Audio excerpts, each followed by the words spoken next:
Hello Scouts and welcome to Scouting at Home. Today's activity is going to be some basic pioneering knots. We'll be learning the clove hitch and the square lashing. You'll find attached to your email an activity sheet which works through a step-by-step of how to do these knots. But stay with us and we're going to have a step-by-step film showing exactly how each of these knots is done so that you can follow through with me as we go. Good luck and good scouting.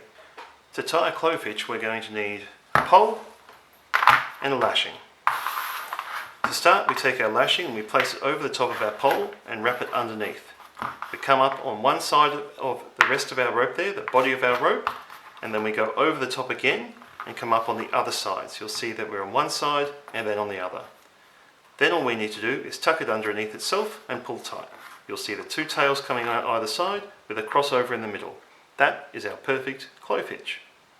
There is another way to tie a clove hitch, which is where we make what we call mouse ears. So we start by making a loop with the tail on top and we make a second loop with the tail underneath. We then slide the tail underneath loop over the tail on top loop and put that over the end of our pole. When we pull tight, you'll see once again our two tails with a crossover. Another perfect clove hitch. To tie a square lashing, we're going to need two poles and a lashing. To start the lashing, we're going to use a clove hitch. As we did in our last video, we wrap over the top again, and tuck it through. Our two tails and our crossover.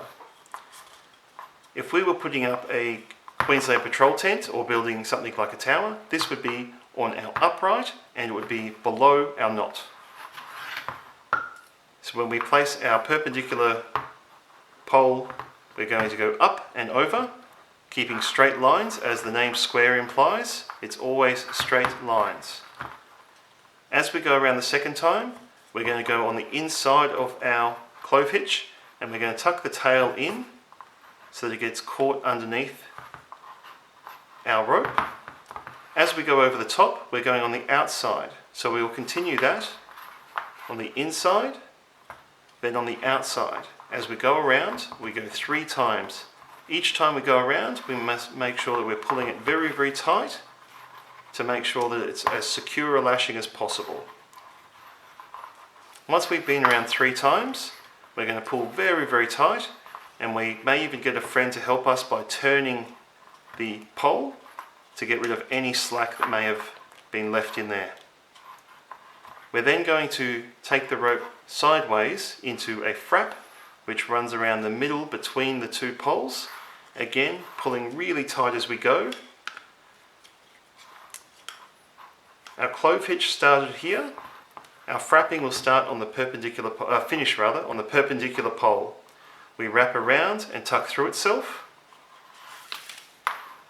This is called a half hitch.